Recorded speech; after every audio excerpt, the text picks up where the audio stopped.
I think what happened for me was that I was, yes, the youngest sibling, but also functionally kind of only child. So I kind of got that, where it was like, I don't think I really had like emotional conversations with my parents growing up, but I had a need for, like, I wouldn't say I was independent, but I had a need, but I didn't know how to like ask for help.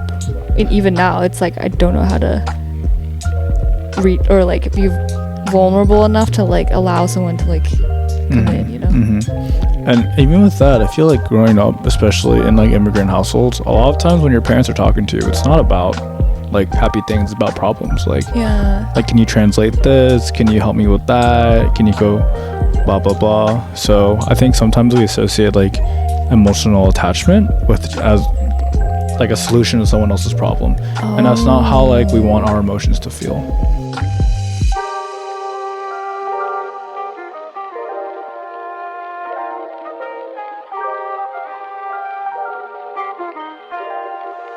Hi everyone, welcome back to the TTYL podcast. I'm finally back, your co-host Sarah. I am your other co-host Adrian. Welcome back, Sarah, to the second episode in a row. Today we are talking about sibling dynamics and kind of our roles as our own siblings to our siblings, but like we'll our kind birth order. Our birth order, but we'll kind of exploring how birth order has an effect on us or our personalities, or if it does or doesn't.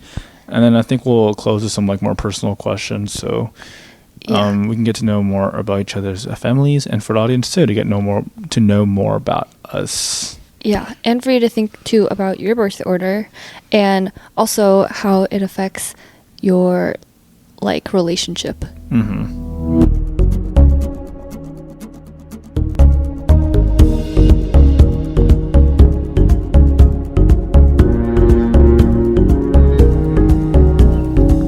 Okay, but before we get started, we're going to talk briefly about what birth order we are, just for some context. Do you want to go first? Can you also include your parents? I'm just curious. Oh, my parents' birth orders? So, interesting. I'm the oldest of two, and then my dad is the oldest of three. I think his dad is also the oldest of something. And then my mom is the youngest of four. Whoa. Yeah. So my dad's oldest, my mom's youngest, and I am the oldest in my family. Interesting. Yeah. That kind of makes sense for your mom and dad's relationship. Like youngest and oldest? Yeah. I feel like that's like a common trope, low-key. Yeah. Like a lot of oldest date young... That's weird. A lot of older siblings date younger siblings. Yeah. It's like the older sibling takes care, wants someone to take care of, and the younger sibling wants someone to take care of them. What about you? Cool. I am the youngest of two, but my sister is significantly older than me, like 13 years. So functionally, I kind of grew up only child as well. Kind of. 13's kind of crazy. I know. So I kind of have like the characteristics of both, I feel like. And then my mom is the oldest of three, and my dad is, I don't remember. I think he's the oldest of three as well. Whoa. Which is interesting. Oldest dating oldest. Yeah. Interesting. Well, yeah, that's because like I'm the oldest and Rebecca is the youngest. Yeah. Interesting. Okay. All right, you have a couple hot takes we should shall discuss. Yes. Okay. So before we go into hot takes, I just think it's interesting to go over like birth order and how it influences your romantic relationships, or maybe just like relationships in general, like maybe friends too.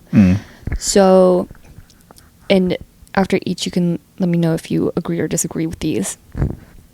But younger siblings, they tend to be more carefree, social, and used to being taken care of. So in relationships, they might gravitate towards people who are like nurturing, protective, or dominant. Basically someone that can offer stability or guidance. Older siblings are, I'm just going to skip. Neurotic. You? Maybe. Mayhaps. So in relationships, older siblings might seek someone they can care for, support, or guide, and they're drawn to younger siblings because they can bring spontaneity or lightness to their life. Would you say that is true? The thing is, I don't like think about these things when looking. Yeah, I didn't either. For a partner, right? Yeah. But also, like you said, it's kind of like when we're looking for qualities of a partner that we're curious. See, that's hard to say because I wouldn't say that like, our qualities are like the caretaking thing. I think like I am like caretaker vibes, but I wouldn't say that's like exclusive to guys.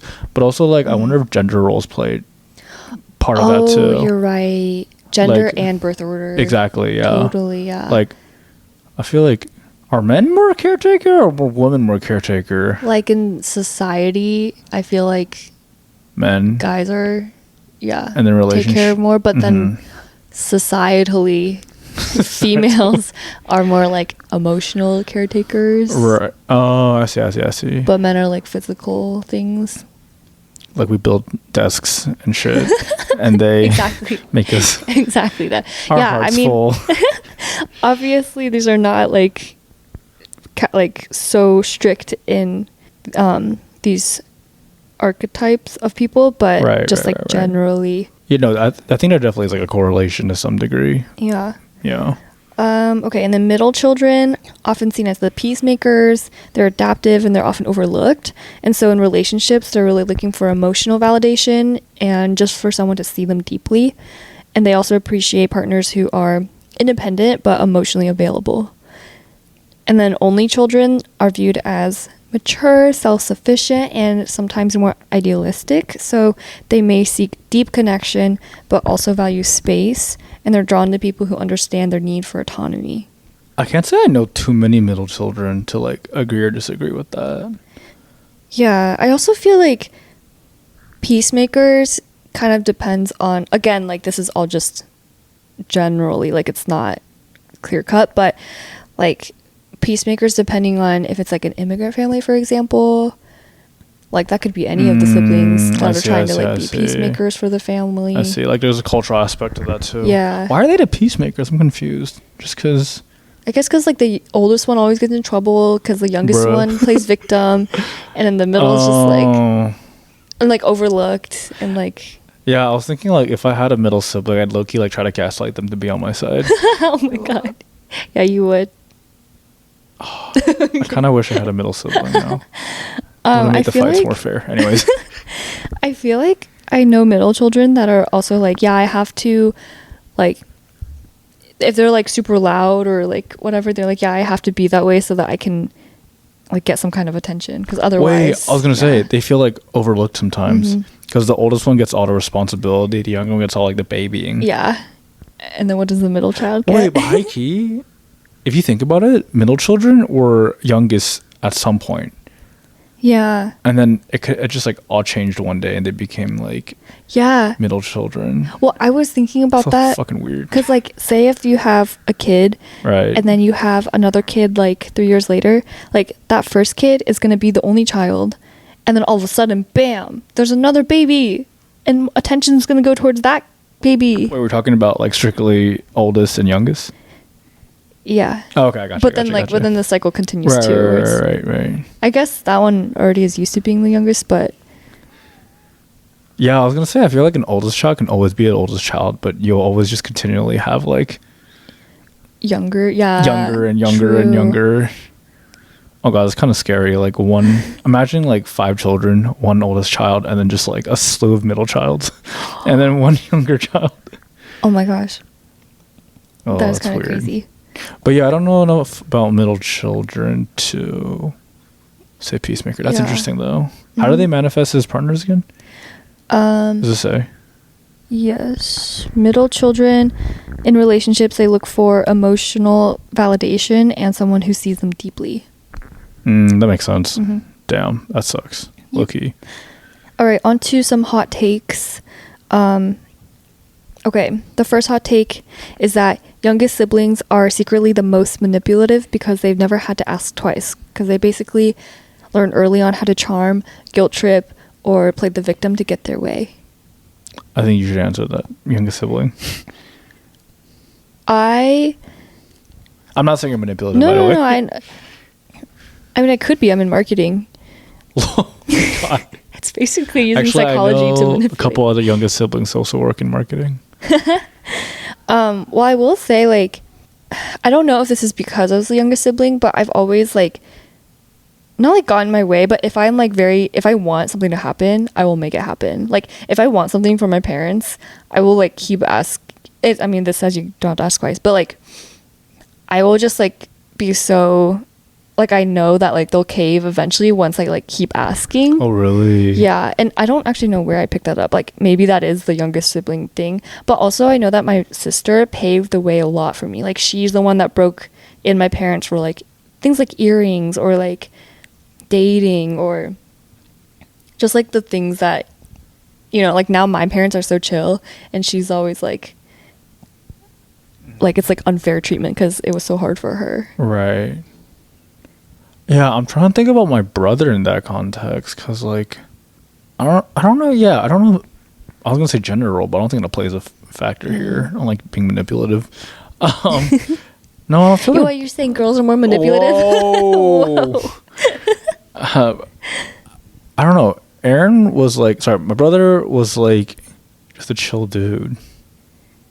He was a chill guy. He didn't really ask. No, you know what? He asked for a lot of things, actually. Really? He would always... Oh, actually, one thing that was really different from both of us was that he would always want to, like, buy new things.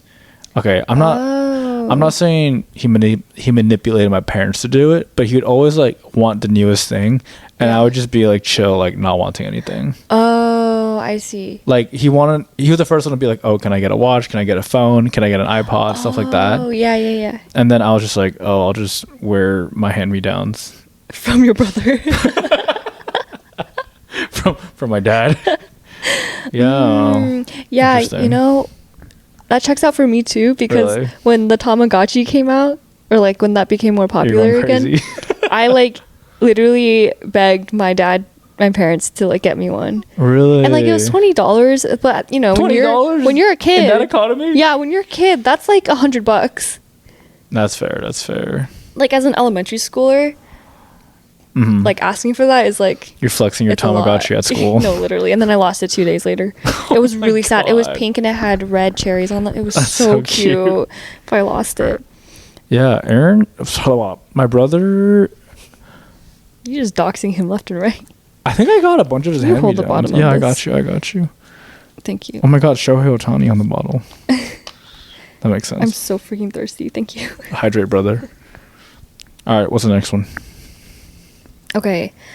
Next one is only children aren't spoiled. They just have high standards and no patience for drama.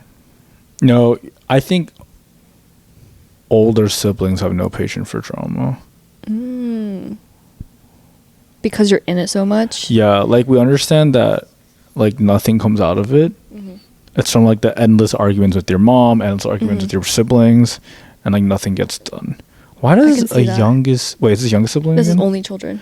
Only children? They're saying only children aren't spoiled. They just...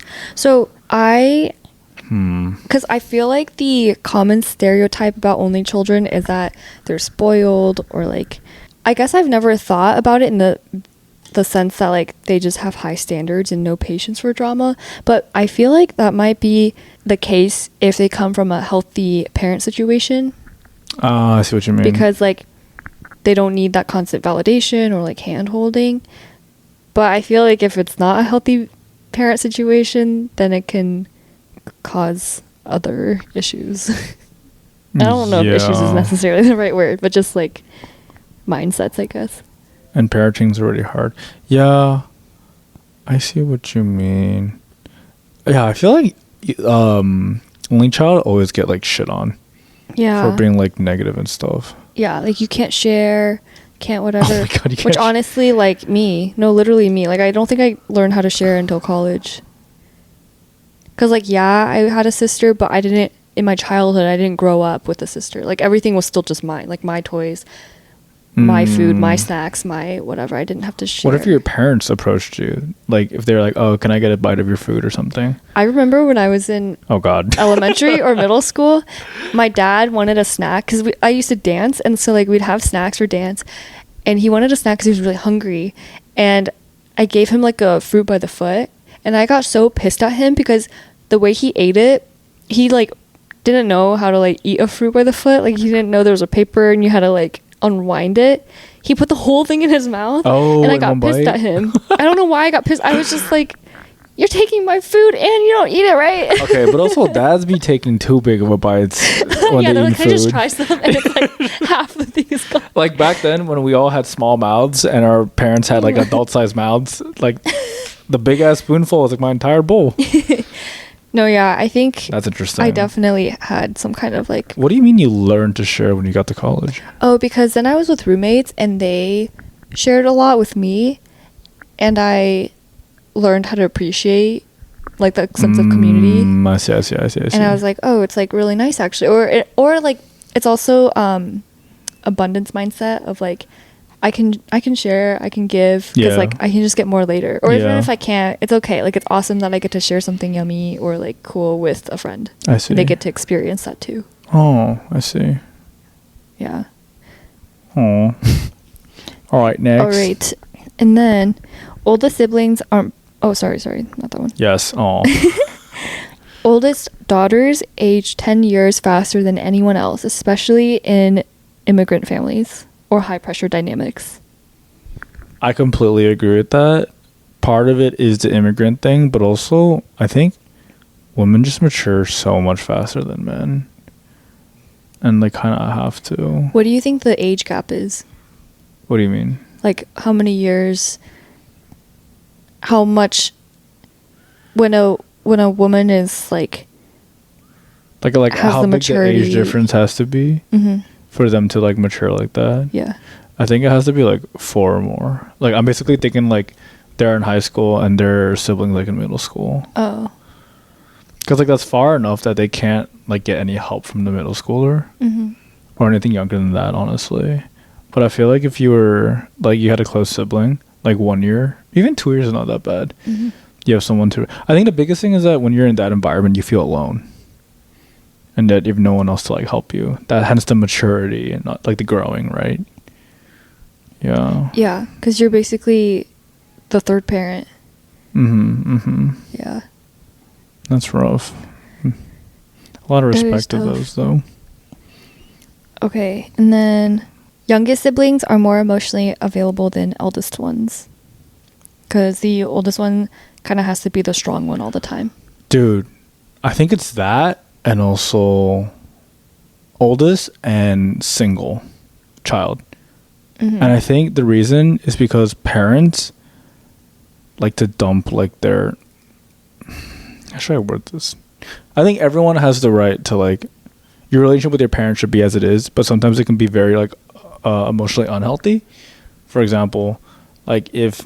I think there's 2 things that could happen. One is either you don't receive enough like emotional validity, so then you shut yourself to like emotional attachments, or it's you get poured into too much and then you're too exhausted to like take on anybody else's like burden. Does that kind of make sense? Yeah. I just feel like I've heard so many like, especially like in the Asian community, where they just get trauma dumped by their parents, or it's the other side of the spectrum where they don't get that like love from their parents, and then so when they come out, they're just kind of like, I'm hyper independent. I don't need anyone's emotions but mine. Yada yada yada. I think what happened for me was that I was the youngest sibling, but also functionally kind of only child. So I kind of got that, where it was like I don't think I really had like emotional conversations with my parents growing up, but I had a need for, like, I wouldn't say I was independent, but I had a need, but I didn't know how to like ask for help. And even now it's like I don't know how to read or like be vulnerable enough to like allow someone to like come in, you know. And even with that, I feel like growing up, especially in like immigrant households, a lot of times when your parents are talking to you, it's not about like happy things, it's about problems. Like, like, can you translate this? Can you help me with that? Can you go blah, blah, blah? So I think sometimes we associate like emotional attachment with as like a solution to someone else's problem. And that's not how like we want our emotions to feel, right? Whoa, I never thought about that. Yeah. Do you feel that? Like, do you feel that attachment? I think I had a different experience from you guys.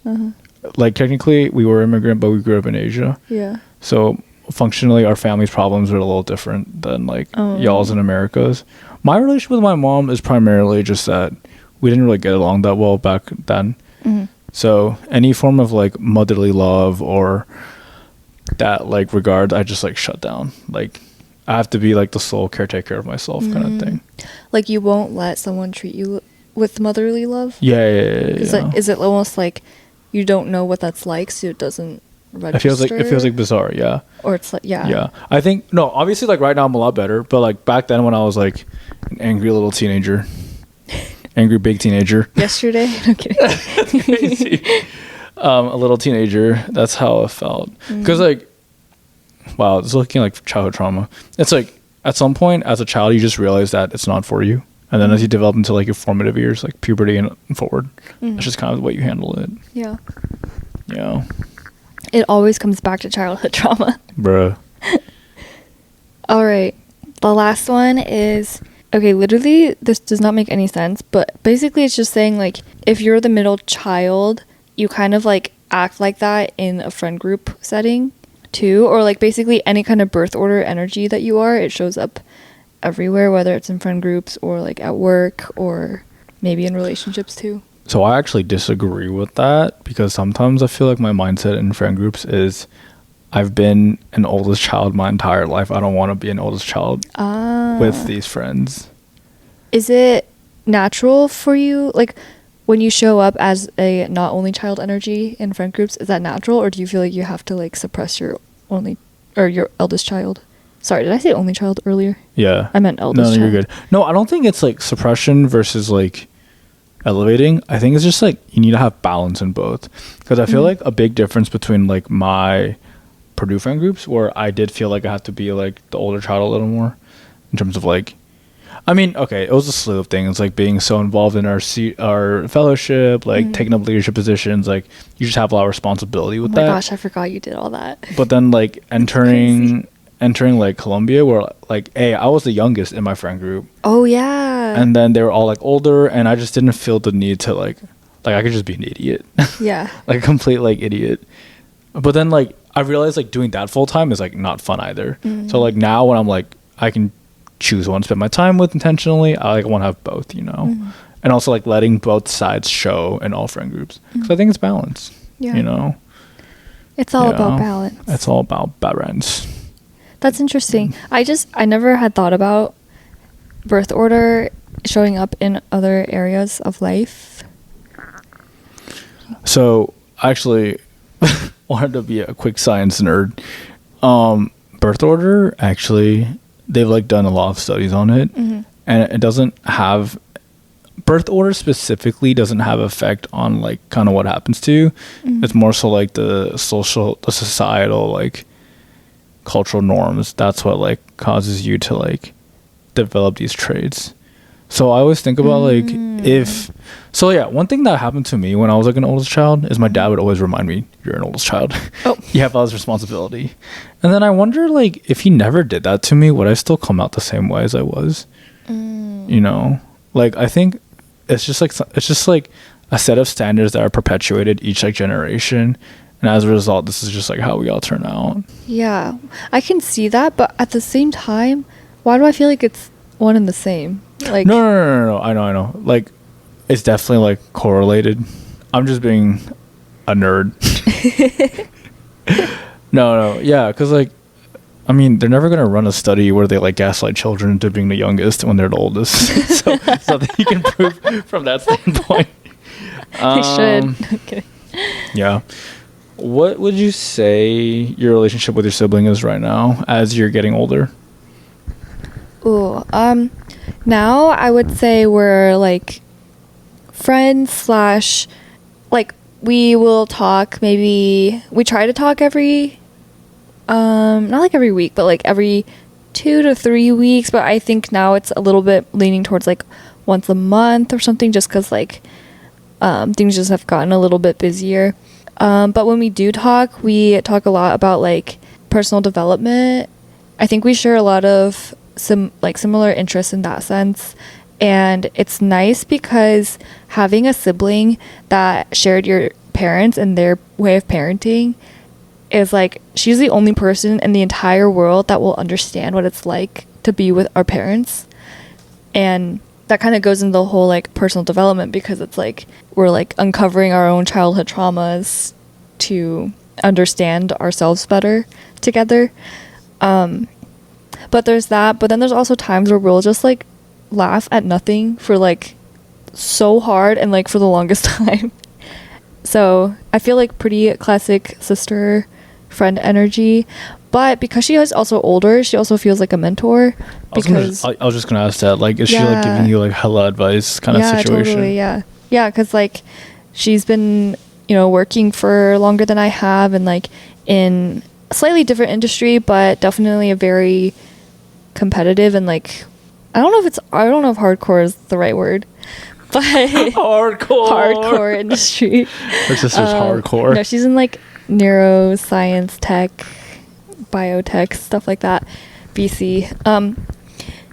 But yeah, mentor, friend, older sister vibes all around. I feel like my brother and I's relationship has changed a lot, actually.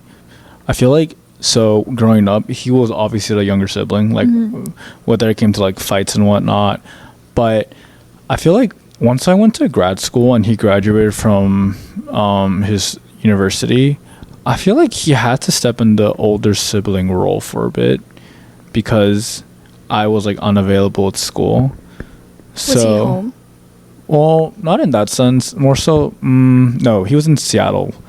But especially with COVID and then my family moving to Texas and whatnot, he had to like help out a lot around the house and like kind of like make sure, oh my God, like he set up all their Wi-Fi, set up all their like emails and shit, set up.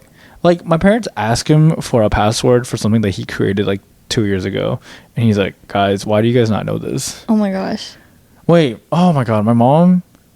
I know my mom, not that she sees my brother as an older sibling over me, but she sees him as someone who has more lived experiences, which is fair. He's been in the workforce for longer. Because like the other day we were doing like computer stuff and I showed my mom how to like copy and paste. And then she was like, wow, I didn't know you knew so much about computers. Like, you're so good at this. Why don't you like do like a computer degree? Oh my God. Like, Mom, is this what you think CS is? That's funny. I'm like, are you fucking, what do you think I've been doing in school? Like making, oh my God. Like not copy pasting. I'm really like curious what parents envision we do at school or did at school. But no, it's just like my mom kind of first and foremost, I know my mom loves me and like is proud of everything I've accomplished. But also I think she downplays my like lived experience because of like I went the grad school route. Really? She wasn't supportive of you going to grad school? No, she was. But I think like now that I'm out, she still treats me like a child. Almost. For Asian parents, their standard of like I feel like Asian parents have a very, especially immigrants, like have a very linear path to life and define success in life a very particular way. Go to school, graduate, get a job, yes. Like get married, buy a house, have kids. You know what I mean? And like, yeah, isn't your brother like? Oh, actually, you know, that is a great point. My brother is like the model perfect child. Like he's doing big life milestone things. And I'm not. Like I'm on the complete opposite spectrum. I'm as they would quote, wasting my rent in New York. But yeah, I think that is, I never thought about that, but that's actually so facts. Yeah. It's interesting, but it's hard to, like, because obviously, like, you and your friends and, like, you're in a, you know, space where, like, you enjoy what you're doing and, like, you're proud of yourself, but it's, like, difficult to try to always have your parents as metrics. Let's turn into on you all the time. Parents podcast real quick. Well, I mean, even for you, like, do you feel like your parents, I don't know, like when you graduated from pharmacy school, what was their reaction? Oh my God. They obviously they're happy for you. Well, yeah, they're like, yay, but like to this day, they keep asking me, are you going to get licensed? And they're like, I mean, with good intention, like, I don't think they're coming from like a place of like disappointment or anything. I think just like true curiosity, because they're like, why did you go to school for a PharmD if you're not going to get licensed? And like the linear path. Yeah. Because it's the next sensible, logical thing to do. Get licensed and then become a pharmacist. Go work in a clinical setting. Wow, it's real interesting. Yeah. Anyways, back to siblings. What would you say is your and your sister's biggest difference? It can be personality. Ooh. If you think about it, I can start first. Definitely personality. I would say, I think she says this too, like she's like more nerdy, and just like generation too. Like I'm Gen Z. 13 years is actually pretty big. Yeah, like, that's a whole decade away. Yeah. And so I think I like even my language and stuff, and so like it's funny, she'll like always be learning like new terms and stuff, and it's like fun.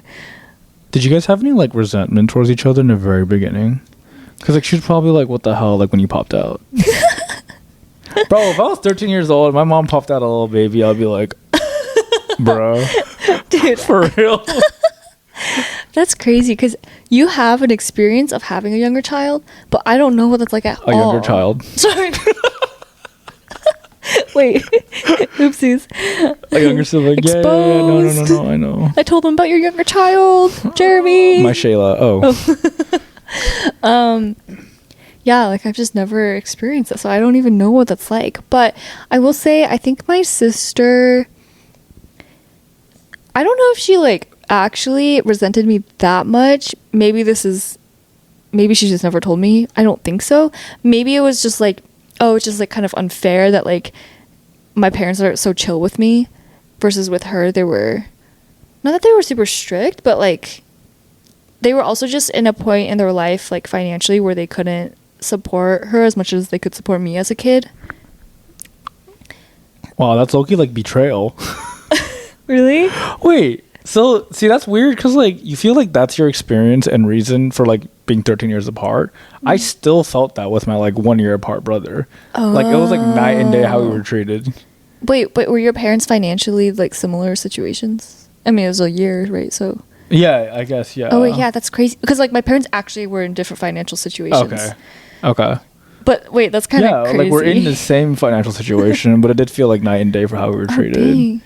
That's why I was like, resentment. Wait, like I'm not gonna say what he got, but just like reflecting back, like when an older sibling says like their life feels like just like a bunch of like trial and error tests and see if it actually like goes somewhere, like that's truly how I feel about my life. Like you are living trial and error? Yeah. Or your parents trial and errored you? Trial and errored me. Oh, okay. Like it's like, oh, like will this extra class make him like do better? What APs can Adrian handle? Oh my god, he wasn't good at make sure like my brother doesn't do those APs. Wait, which is crazy because every child is different. Like you can't compare your journeys. I think it's just like it goes back to like the linear mindset, like these certain pedigree. Like oh my god, I think there was a couple AP classes I took that I like completely bombed, and they were telling my brother not to sign up for those. Wait, actually it was AP Environmental Science. I got a 2 on that. Slay. Good job, King. No, but he ended up doing it too, and he did really bad too. Anyways, but yeah, it just feels like a trial and error baby. Oh. Maybe you should talk to your sister about that. Yeah, I should. I will say, at one point, I thought because we were talking about this kind of stuff, and at one point, I thought she brought up, like, oh, like, I hope, like, that I didn't feel compared to her too much, and, like, she felt bad because she thought that my parents were comparing me to her. But I feel like low-key, at some point, my parents just knew that there was no comparison.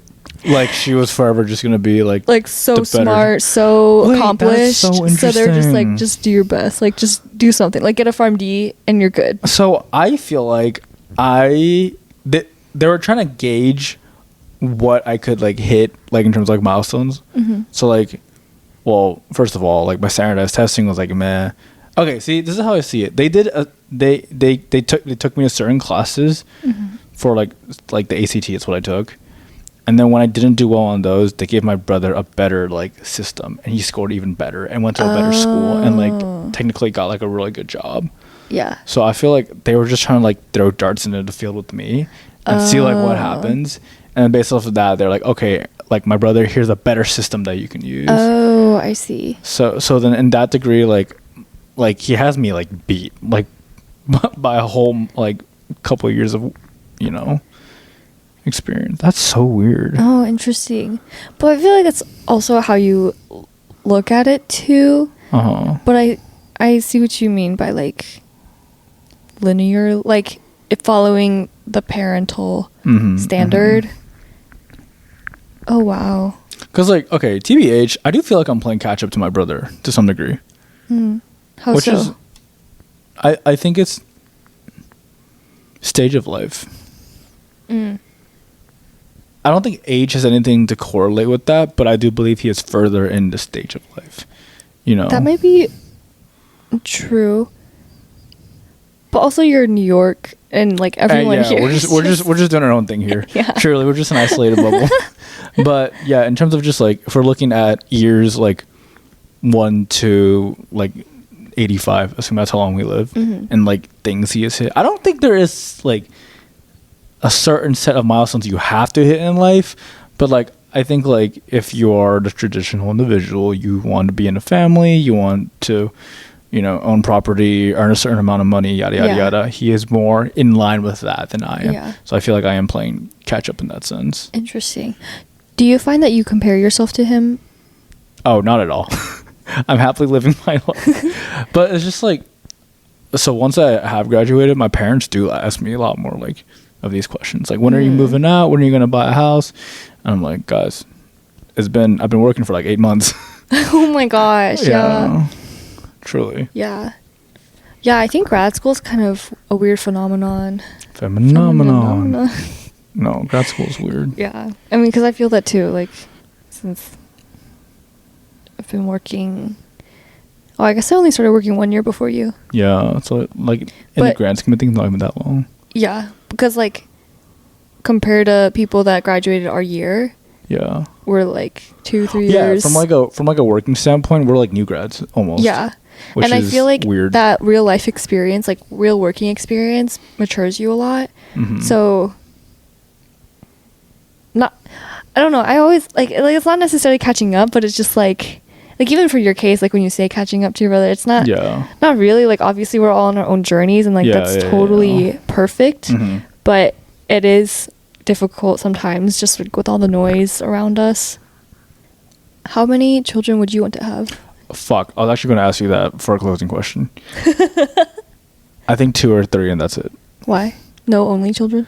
No, I cannot. I just think there's some aspect of like family and care that I don't think you get to experience as a single child. Yeah, I don't know. I've just like grown up around a lot of yeah, never mind, I'm not gonna say anything. I think for me, I just want like a 2 sibling or 2 to 3 sibling, and I want to get them like all out like ASAP. Okay, so I was thinking about this because people in my life have like babies, and if you think about it, okay, I don't know how familiar you are with like a baby and everything that goes into taking care of them. Like, obviously you know it's a lot, but like, have you like experienced to some kind of degree? I feel like the closest thing I can think of is like taking care of my puppy when she was like, I know it's not the same, but she was when we got her, she was like 6 weeks old, and holy shit, it was like the worst. Oh my gosh, she was so cute but so fucking annoying. I was so excited to go back to Purdue. I was with her for like 2 months, and I was like, I literally want to die. Wait, what? She just like doesn't sleep and stuff? Doesn't sleep, was screaming the whole night, wouldn't sleep alone, constantly biting, wanting attention. Biting? Oh my gosh. That's because she was teething. But then like it got to the point where it was like she wouldn't sleep unless we would crawl into her like encampment, and she would crawl into our lap to sleep. And then obviously I can't sleep because I'm just like staring at the clock waiting for sunrise to come so my brother can come. Oh my god, bro, it was so bad. Oh my god. Okay, well, yeah, I mean, that's pretty much like taking care of a baby. And like, so I'm seeing the people in my life take care of their babies, and I'm just like, oh my god, okay, so you have one of those for like 1 to 2 to 3 years, and then you pump out another one, and then it's all over again, like with the sleep training and the like all that stuff, and then another one, and you just have like a continuous like 6 years, maybe 9 years of like just like not good sleep, and like Wait, it's not even that, but for like women specifically, your lives get changed so much. I mean, okay, it could be either genders, but traditionally it's the woman that gets like a lot of the the caring duties, because you guys are the ones that birth the kids, and traditionally like you guys take maternity leave and like all that stuff. But wait, hold up, times are changing now. There's paternity leave. I know, but also like I think like I heard from a couple like scientific sources, children actually are raised better almost when the mom is like at home versus like daycare, or versus versus like daycare or having a babysitter. Like it's more like, okay, so apparently like the early years from maybe like toddler to like end of elementary school, it's better to have the woman at home, because naturally like hormones and shit, something about like the caretaker vibes, like they're just naturally more in tune to that. But then like men, like the father figure is more important like down the road, like from like elementary school and on. Oh, interesting. Yeah, I never heard of this. I forgot. Yeah, if you look into it, it's pretty interesting, because it was basically some argument on how like times are shifting, where like you're right, like I completely agree, the care should never fall upon one parent. It should be like a collaborative effort. But so then I think a lot of times the answer to that is like babysitters or daycare, right? And that might not be like the best environment for like growing your child. Oh, I see. Yeah. Oh my god, there's so much. No, but that's there's so much to go into this. Wait, okay, so is it a deal breaker for your partner if they really do you want a child or not? Yeah. Okay, what if they absolutely do not want a child? I will not put a baby in you. Oh, goodness gracious. Yeah, I think that'd be different values, so that'd be a deal breaker, yeah. Why? I don't know. It's something I think about these days. What would how bad do I want a child? Because I used to be like, oh, like if my wife wants a child, then we could do it. But like I feel like I'm a little like I think I do want a child. You know, so then like if she is not down, would that change everything? But there's a movie that recently came out, Andrew Garfield and Florence Pugh, my favorite. There's a part of the movie where they're like falling in love, and then she doesn't want a child but he does, and they end up breaking up. But then he goes back to her and he's like, I can't believe I let what this future of us dictate what I'm like not seeing now, like which is their relationship now. Oh, wait, but don't you sometimes have to think about the future? Well, I think it's also just like, do you love your partner enough to not have a child with them? Like if that was truly what they wanted. I see. I think that goes down to like what you value. Like, do you value having a family with the love of your life, or do you not value having a family? You just value being with your partner. Yeah. Questions I will think about as I get older. As we all get older. Wow. None of our friends are like having kids. Dude, I feel like once our friends start having kids, I feel like we're entering our marriage era. Yeah. But once people start having kids, I feel like, dude, I don't know. I feel like everything changes. I don't know. Your true friendships will show. Why? Because I feel like at that point, your entire life is your kid. Yeah. Until they empty nest. Yeah. I think one thing that scares me about having kids is I know it's gonna change my relationship with my partner. Oh. Because they're gonna take up like every waking moment of your life. Yeah. Until the kid grows up a little bit. Yeah, and then by the time you're done, it's gonna feel like a fever dream. It's gonna be like, oh my god, 18 years. We're both like 50 now. Oh my god. Oh my god, babe, what was that? Oh yeah, I think I want to have kids close just to like get them out. That'll be one hefty tuition. I know. Segment. I don't know if I updated the pod on this, but I'm going to Europe for work, and then I'm taking time off after to travel, and it'll be a lot of fun, and I can't wait to take a break. Breakity break. Break. Good break. Yeah. So I will be OOO again from TTYL for a little bit.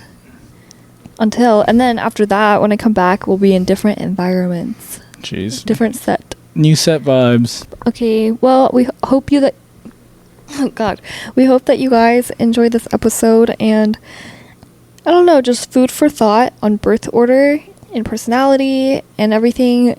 This is all just like stereotypes too, so obviously like take everything with a grain of salt and like take what resonates with you. And yeah, I honestly haven't thought about birth order in some of these perspectives either. But just hope you guys enjoyed the ep and are having good weeks. And we will see you guys in the next one. With that, TTYL.